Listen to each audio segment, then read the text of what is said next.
नमस्कार दोस्तों, स्वागत है शोमुस बायोलॉजी की और एक हेल्थ कंसर्न वीडियो में।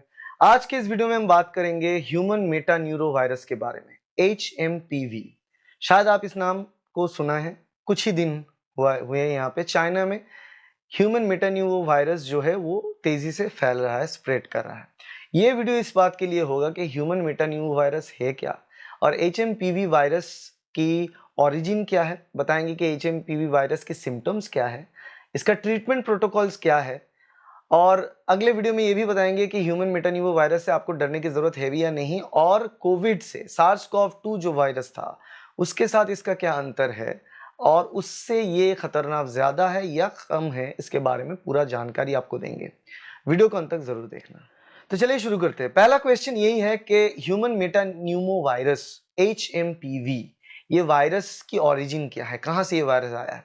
देखिए ये वायरस नया नहीं है, ये वायरस हमारे ह्यूमन सर्कुलेशन में अनुमानित 50 साल से है, 50 साल तक ये मौजूद है। इसका जो केस पहला नजर आया था 2001 साल, लास्ट जो यहाँ पे इसका केस नजर आया 2001 साल पे नीदरलैंड्स में ये केस आया था ह्यूमन मेटा न्यूमो वायरस बोल के।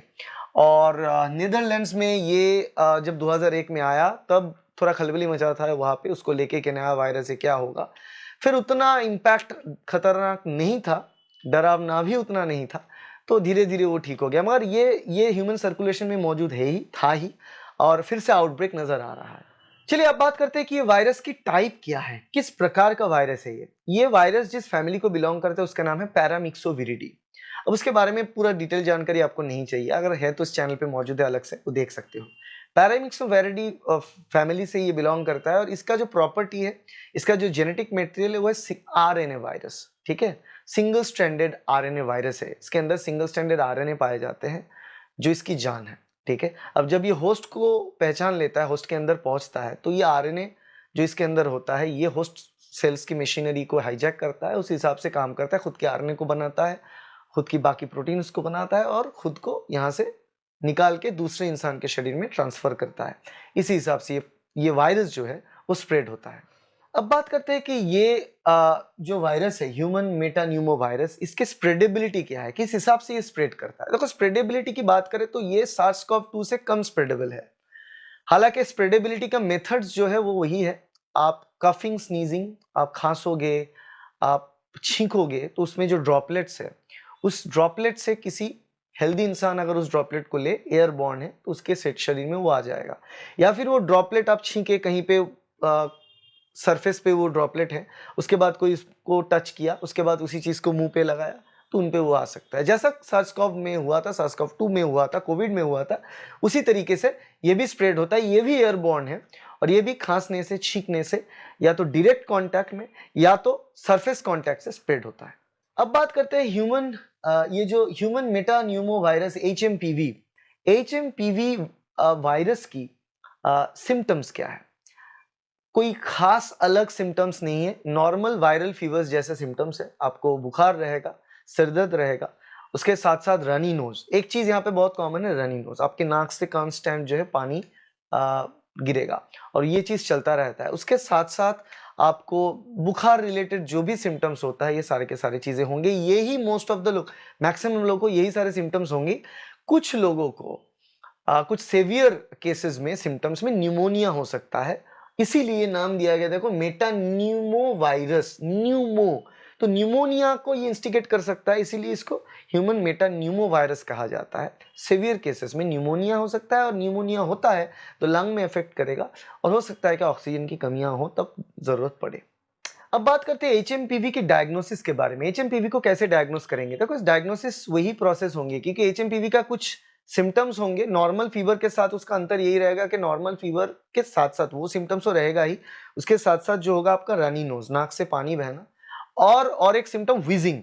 जो पेशेंट जब सांस लेंगे तो उसमें एक विजिंग, विसल जैसा साउंड अंदर से आएगा और वो स्टेथोस्कोप से और भी प्रॉपरली सुनाई देगा। मगर ऐसा भी नहीं है कि इसको सुनाई देने से एग्जैक्टली पता चलेगा कि ये HMPV द्वारा इन्फेक्टेड है। उसके लिए अलग से डायग्नोस्टिक टेस्ट होगा, वो PCR टेस्ट ही होंगे, RT-PCR ही होगा, क्योंकि RNA है, उसको DNA में तब्दील करके PCR करके उसमें देखना पड़ेगा।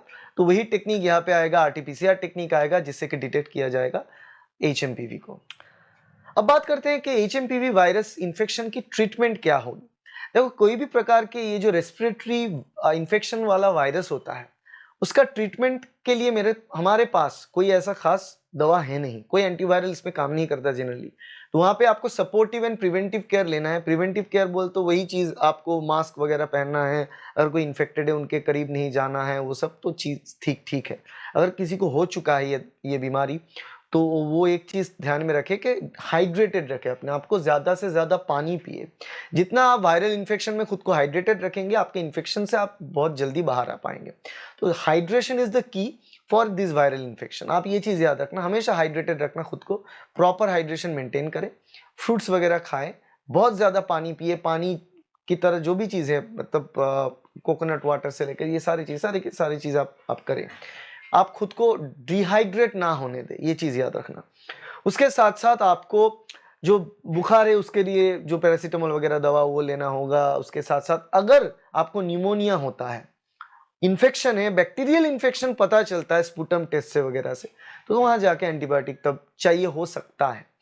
कुछ पेशेंट में अगर लंग में प्रॉब्लम हो रहा है, वो सांस लेने में प्रॉब्लम दिक्कत हो रहा है, ऑक्सीजन सैचुरेशन कम हो रहा है, तो उनको ऑक्सीजन की जरूरत पड़ सकता है, ऑक्सीजन भी देना पड़ सकता है। ठीक है, तो ये सारी चीज आपको याद रखना है। और उसके साथ साथ आपको रेगुलरली जो प्रिवेंटिव मेजरमेंट्स है वो मेजर करना है। कोई भी बुखार में जो आप चीजें करते हो वही चीज आपको यहाँ पे भी करना है। सिम्टम्स जो आ रहा है उस सिम्टम को क्लियर करना, रिलीव करने के लिए जो चीज चाहिए वो करना पड़ेगा आपको। अगर आपको गले में खरोश है, उसके लिए आप जो चीज करते हो घर पे वो करें, गार्गलिंग वगैरह वो सारी, वो नॉर्मली आपको करना पड़ेगा। अब आखिर में आपको वो चीज बताते हैं जो सबसे इंपॉर्टेंट है, कि ये जो HMPV इन्फेक्शन है, ये ह्यूमन मेटान्यूमो वायरस, इसके साथ कोविड का क्या अंतर है, क्या डिफरेंस है। कोविड ज्यादा सेवियर है। मैं अगर कंपैरिजन करूं आपके सामने लिख के ये, तो यहाँ पे देखो आपको लिख देता हूं, कोविड जो हुआ था सार्स CoV-2 वायरस का नाम था, और यहाँ पे HMPV में लिख देता हूं। तो इस दोनों के बीच अगर मैं कंपेयर करूं तो कोविड ज्यादा सेवियर था कंपेयर टू HMPV। अब देखो कोविड में क्या होता था, कोविड में इंक्यूबेशन पीरियड 7 दिन से लेकर 14 दिन तक होता था। मतलब कितने दिन के बाद ही इन्फेक्शन बाहर आता है। जब आपके शरीर में वायरस आएगा उसके बाद कितने दिन के बाद आपको ये बीमारी होगी। HMPV में ये तकरीबन 4 दिन से 7 दिन के बीच होता है, तो इंक्यूबेशन पीरियड इसका शॉर्ट है। अब बात करते हैं कि कोविड के टाइम पे ना आपको ये हुआ था कि कोविड के टाइम पे अगर किसी को इन्फेक्शन हुआ, उस एक व्यक्ति से कितने व्यक्ति में वो स्प्रेड होता था, उसकी वैल्यू तकरीबन 2.5 से लेके 3 होता था। वो इसको R0 वैल्यू बोलते हैं। वो R0 वैल्यू HMPV के लिए कितना है, वो HMPV के लिए 1.3 to 2, 2 तक ही है, 2 से ज्यादा नहीं है। कोविड के लिए वो 3 तक हो गया था। ठीक है, और एक बात बताएं, कोविड के लिए, कोविड के टाइम पे जो सिम्टम्स वगैरह, स्प्रेडेबिलिटी की बात करें, स्प्रेडेबिलिटी कोविड में ज्यादा था, HMPV में स्प्रेडेबिलिटी भी थोड़ा कम है, सेवियरिटी भी थोड़ा कम है। और एक बात बताते हैं, यहाँ पे निमोनिया की बात करें तो कोविड में नहीं होता था, HMPV में निमोनिया होता है, वो एक यूनिकनेस है HMPV की। और एक डिफरेंस आपको बताते हैं कि कोविड में कुछ केसेस में, कोविड से आप जब बाहर भी आ जाते थे उसके बाद भी सिम्टम्स काफी महीनों तक, इनफैक्ट कुछ लोगों में तो साल भर चला, जिसको लॉन्ग कोविड कहा जाता है, long form of Covid, long Covid, ऐसा प्रॉब्लम होता था। यहाँ पे ऐसा लॉन्ग सिम्टम्स नहीं है, आप बहुत जल्दी बाहर आएंगे। तो तकरीबन ये पूरा जो प्रोसेस है HMPV की 10 दिन के अंदर निपट जाएगा, टिल 10 डेज ये निपट जाता है, ज्यादा कुछ आपको डरने की बात नहीं है। कोविड में भी डरने की बात उतना नहीं थी, मगर कंपेयर टू HMPV ज्यादा था। अब कोविड में जो होता था, इसमें बहुत से लोगों की जान गई, जो कोमॉर्बिड पेशेंट्स हैं उनके जान गए। यहाँ पे HMPV में भी कोमॉर्बिडिटी के कारण आप मर सकते हो।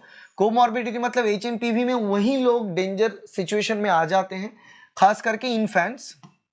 याद रखना, अगर आपके घर में बच्चे हैं तो उनके खास ध्यान रखना, ओल्ड पीपल, एजेड पीपल जो है उनमें, और अगर किसी इंसान में एस्थमा की प्रॉब्लम है, सांस फूलने की बीमारियां हैं, एलर्जी, एनाफिलैक्टिक बीमारियां हैं, ऑटो इम्यून बीमारी है इस रिलेटेड, उन घरों में आपको खास ध्यान रखना है, इन्फेंट्स का और आपके बुजुर्गों का, ये चीज याद रखना।